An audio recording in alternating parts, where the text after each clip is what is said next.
I'ma do. Walk around with the get mine energy. I know y'all feeling me. If you hating, then you ain't no friend to me. Ain't worried about no enemies. You ain't never seen nobody do it like this.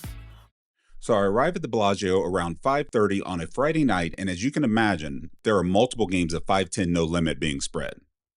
I get ushered into a must-move game that is being used to feed players to two other main games. Let's get this started. Entering the game from the blinds, I get a walk in the big blind and fold the small blind. And then the third hand I see begins with the under the gun player opening the $30 and the cutoff calling that amount. Holding ace-3 of clubs on the button isn't bad. Dreams of straights and or flushes dance through my head. This hand is a bit too weak to raise, and we are 200 big blinds deep, so I call. And whatever two hands the small blind and big blind have, they also like, as they call too. There are 5 of us. Yep, 5. Jack, deuce, jack with 1 club. Seeing this flop, all my dreams are quickly dashed, and knowing I won't be trying to steal a pot through 4 other players, I'm just ready for this hand to be over. But the flop checks through. The turn 4 of diamonds falls. Now I guess I have a sliver of hope in the form of a gut shot straight draw coming in. Yeah, right. Surprisingly, the turn checks through as well. Sliver of hope, I said, and sliver of hope I receive when the 5 of hearts materializes on the river. 3 hands into the session and the run good is already engaged. Both blinds check again, but not the originally opening under the gun player. He bets, and bets very large, $210. The cutoff quickly folds and action is on me. I like my straight, but his size is concerning. I don't see players with trips checking until the river very often, so what does he have, and what do I do? There is exactly one hand I'm worried about. 1. I called the $210 because being worried about one hand just isn't enough. He could just be betting anything at this point, just trying to pick up the pot. The blinds fold behind me. Unfortunately for me, that one hand I was worried about, pocket 5s, is the exact hand our villain has. So, run good not yet engaged. It's like literally the one hand I was worried about. That's why I didn't raise. Nice hand. Nice hand. Not long passes before I enter another pot, and this one again begins with an early position open at $30. Respecting the early position, I flat that open on the button with ace-jack of hearts, and this lets the small blind slide in there. 3 of us. Ace-9-9 with 1 heart. The small blind naturally checks, and the opener continues for third pot, which I obviously call. The worry here isn't him having a 9. My real concern here is a bigger ace. The small blind, a position that notoriously has a lot of smaller aces in this configuration, calls as well. Still 3 of us. The turn brings the 3 of hearts, and now not only does the small blind check, but the under the gun player checks too. I'm not betting this card, even with the nut flush draw. Getting check raised here, although unlikely, would be an absolute disaster. 3 checks. The river queen of diamonds is meh. The small blind checks again, and when the under the gun player checks, I can safely eliminate some combos of ace queen from his range, and might as well throw him not having ace king in there as well, because why would he check turn with that hand? The only bad part about the river is that I'm now chopping with most other aces. I bet $70 knowing that although it's unlikely to get called by worse, I might get folds from smaller aces that don't realize a chop is very likely. My bet gets 1 caller, the small blind, and I end up chopping with ace-4 of diamonds. Same hand. Same hand. If you show the good, You also have to show the bad. So this next hand, I'm going to put in the "what the F are you doing" category. Let's get into it. The cutoff has posted $10 to get into the game. Cards are dealt, and the low jack opens to 30. Holding ace-9 of diamonds here, I should honestly just fold, but I don't. Mistake number one. The cutoff tosses in another $20, and off we go. Three ways. Jack of clubs, 9 of clubs, 7 of diamonds. The low jack continues for $50 into us two remaining players, and I've connected, but what I really have my eyes on is the potential gut shot. If I'm behind, my safest out is probably another 9, but that's hard to do. It always feels good to turn a river to pair, but in this spot, that might end very badly. But as I call the $50, I'm not thinking about any of that. The cutoff folds. The turn brings the 3 of diamonds and the low jack continues for $80. Quick math tells me that his bet isn't even half the pot. And I've now picked up a diamond draw to go along with the gut shot or trips that I know that I'm going to hit. That makes this an easy call. The river 4 clubs brings in the front door flush and the low jack places his third post-flop bet, this time for $120. You guys out there, if you didn't already, you should know now that I'm dead. The bodiless version of me that you are seeing right now doesn't know that.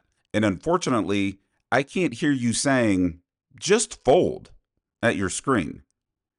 At game time, I'm silently cursing the poker gods for not giving me my outs, while at the same time cursing myself for even being in this spot with this bad hand.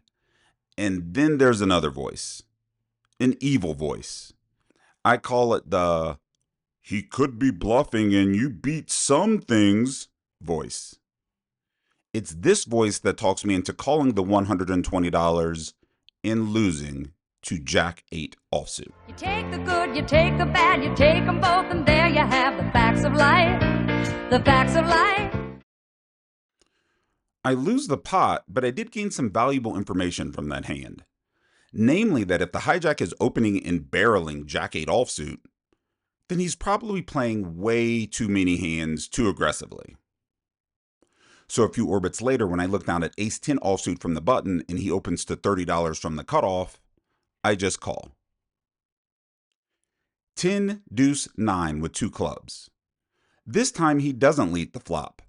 He checks. Well, if I didn't have the best hand pre-flop, I most likely have it now. I take the betting lead by tossing $30 into the pot, thinking that this hand is probably just over. But I'm wrong. He calls the $30. The turn 7 of hearts normally shouldn't be that worrisome, but I'm not sure I have a 3 street hand versus a player this wide, not to mention we already know that the offsuit varieties of Jack 8 are in his range. He checks, and I check. The river ace of hearts falls, and now he leads for $60. Although I know straights are in his range, my hand is just too good not to get extra value for it. I raise to $200 knowing that it might appear as if I've missed a draw, or maybe I'll catch him with some other wide open, like 9-7. He doesn't take too long with it before calling, losing, and showing me ace 7 offsuit. See? Too wide. Realness, can't miss, I go all in, I never tap out, going for the W, and that's without a doubt. If you talking, keep walking. I'm just gonna do me. I'ma do me. I'm just gonna do me. What a way to be. I'm just gonna do me. I show this hand not because it's overly magical or complicated, but the happenings in this hand change the meta for a later hand in this session. Hopefully it'll all make sense later. This one starts with a cutoff opening of $30 and me calling in the big blind with queen 10 of hearts. All pretty standard stuff. On a flop of 9-5 deuce with 2 spades, I check and the cutoff checks it back. In this Bellagio 5-10 field, that says a lot. Most players aren't wily or disciplined enough to check back really strong hands here, so I can pretty safely remove overpairs and top pair from his range. The turn deuces spades pairs the board and brings in the front door flush. I don't have a flush. Hell, I don't even have a spade. I wish I did, but oh well. I lead for $20 hoping to get an immediate fold. That fold doesn't happen, but I don't get raised either, so he probably doesn't have a flush or a full house. He could, but he probably doesn't. At best, he has a pair with a spade, something like sevens with the 7 of spades, or maybe he just has the ace or the king of spades. The river pairs the 9. Perfect, since I've already established that he didn't flop top pair. With the betting lead, I continue for $50 because what else am I going to do here? Give up? I think not. He thinks about this for a while and folds. I show the bluff and he smiles, but he's not happy. Who's happy to get bluffed? I mentally log that not only did I show this guy a bluff, but I also take note of who else at the table was paying attention during this hand. It all matters. Let's look at your play in this next hand. Pocket jacks from under the gun 2, open to $30, standard. However, receiving 3 pre-flop callers behind will make navigating this flop very tricky. Proceed with caution here. Yuck, an overcard and 2 middling cards. The overcard is troubling enough but versus 3 opponents, and coupled with the likelihood that those 2 middling cards are connecting with a lot of the combined pre-flop calling range when viewing those 3 as an enemy unit, I think a check is warranted. When the cutoff bets half pot here versus 3 players, I would be pretty scared. I can definitely see the merits of calling, because emotionally, you may talk yourself into thinking he might just have a draw or a 7. But realistically, most players don't use that sizing with that type hand, if they bet at all. I see you called, but I think the best play here is probably to just fold. But I understand. This turn card doesn't improve your holdings at all. In fact, it makes your plight worse. Good check and good fold, albeit a street too late, but good fold nonetheless. I don't understand limping strategies at 200 big blinds plus, but people sure do like to implement them. Low jack limps and I look down at pocket kings from the big blind. Well, that's not going to stand. I make it $50 to go, and he thinks about this turn of events and calls. Ace, king, 5 with 2 spades. I start with a check. Let's see how the limping strategy responds. His response? A full-sized pot bet. What in the world? I'm not going to lie, that sizing shocked me. The only thing I can take from that is either he has bottom set or is overvaluing a big draw like Queen Jack suited, Jack 10 suited, something like that, or has absolutely nothing. Either way, I hope he's prepared to play a big pot. There's really no reason to target his nothings, so we target the bigger hands and check raise to $320. The tanking begins.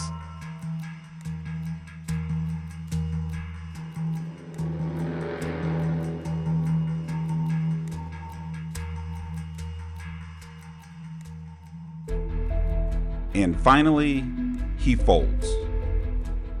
I'm still not sure what he had. As you play a session, not only do you have to play your range and your cards and be mindful of the board and all that very apparent stuff, but you also have to mind the metagame. In this hand, I open from the hijack with King 10 of spades to $30. A very normal open with a very normal hand. The big blind calls. My first thought here is, oh, I showed this guy a bluff earlier in the session, and thus I have moved the meta. This is now a player that I have to be weary of bluffing for a while. 9-8 deuce rainbow. He checks, and I check this back. Again, the meta. Deuce of diamonds. Now he leads for $50. Damn near pot. Why so much? Almost pot? Really? I don't believe this bet. It's one of those, I just want to try to win the pot right now type bets. I call. I bink the 10 of clubs on the river and he checks. Honestly, 10 of clubs or no 10 of clubs. I was most likely betting the river anyway and testing the limits of where the meta actually is. Here I slide $80 into the middle and he snap folds. The meta is a big part of how hands play out. Where your opponents think of what you are and aren't capable of is extremely important. Having a vlog makes manipulating the meta a bit trickier, as some people come to the table thinking they know how I play, not really taking into account that, I choose which hands I show and which ones I don't.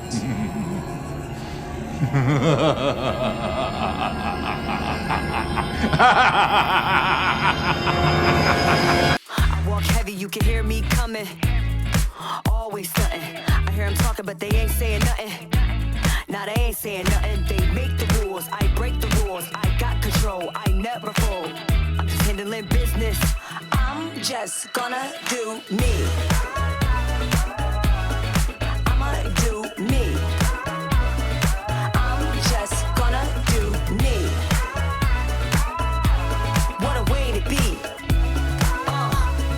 I'm just gonna do me. Might seem cute, but got an attitude and I'm making moves. Got a big heart, I go hard and I can't lose. Might seem cute, but got an attitude and I'm making. The under the gun player opens here to $30. A winning reg, but a win reg, not a Bellagio one. Meaning, although we know each other, there isn't a ton of meta and our games aren't overly familiar to one another. I raise from the low jack to $100. He calls. Heads up. 7 of clubs, queen of hearts, 3 of clubs. The natural play for him here is to check. He does. I'm still repping an overpair advantage, so my natural play is to c-bet. I do. $70. He calls. Him calling could be a lot of things. Stubborn underpairs to the queen, a queen itself, flush draws, hell, he could even have a gut shot.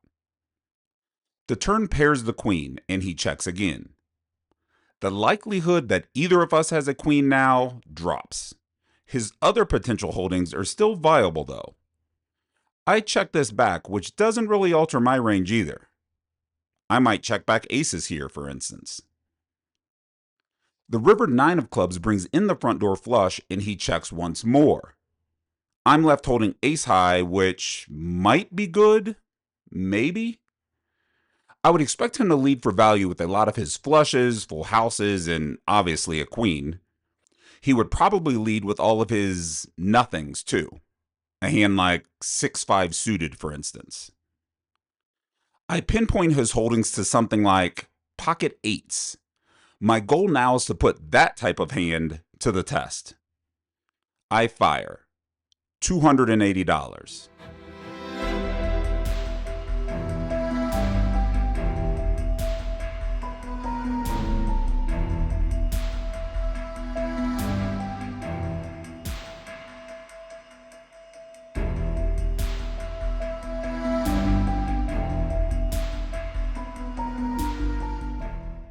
That works.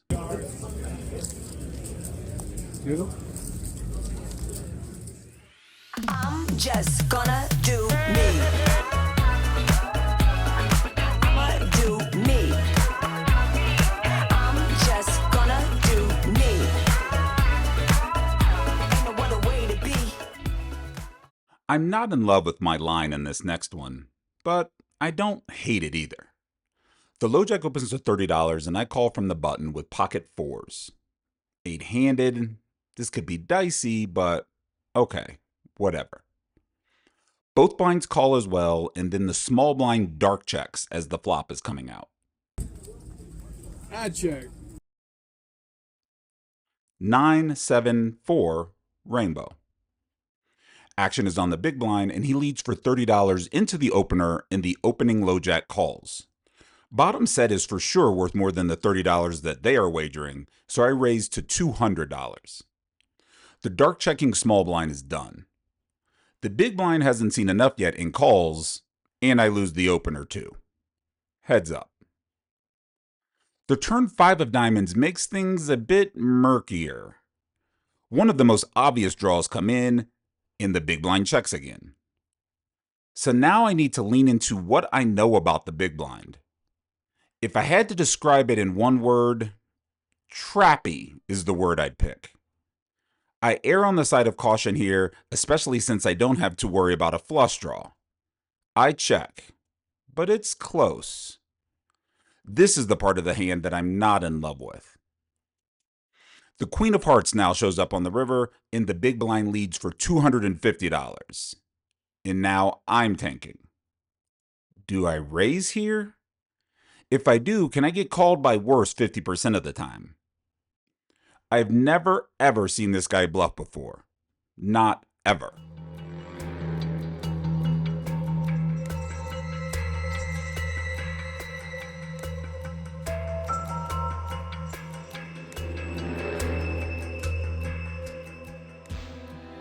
I call, kinda expecting to lose some of the time here.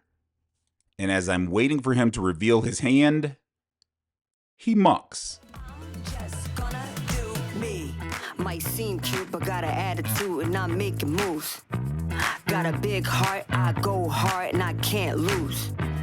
Might seem cute, but got an attitude and I'm making moves. Got a big heart, I can't lose. I'm just gonna do me. I'ma do me. I'm just gonna do me. Ain't no other way to be. I'm just gonna do me. Do me. I'm gonna do me. Ain't no other way to be. I'm just gonna do me. My relationship with Ace-King offsuit is a mixed bag. Don't get me wrong. I still think it's an overrated, overhyped piece of shit hand that people overly fall in love with, which leads to generational ruin. However, recently, this ridiculous pairing of two cards, which are independently powerhouses, has worked out for me, but only because I crowbar them into working. Not because they are flopping straights or even making pairs. God forbid. I have to do the heavy lifting myself. Case in point. Here, the cutoff opens to $30, and I choose to engage by raising to $140 from the small blind. He calls. 10 deuce 3 with 2 spades. No pair, no suits, no nothing. Here I go, doing all the hard work for this allegedly top-tier holding. I c-bet for $140, and he folds. Yeah. Ace-King offsuit is so great. Don't even get me started. Too late. I already have. It doesn't even dominate the hands that people like to call shoves with. Against ace-queen, sure, you're ahead. But how often does that happen? Like, never. And then when it does happen, the board is just going to run out queen high. This bullshit offsuit not making flush ass hand that looks like a Ferrari but drives like a lemon. Hey, let me see if I can figure out the most expensive way to lose a coin flip. It's a trap. A bankroll. A few moments later. This is a joke, right? This has to be a joke. Under the Gun opens to $30, and I raise to $100 and take this one down. Man, I love Ace King offsuit.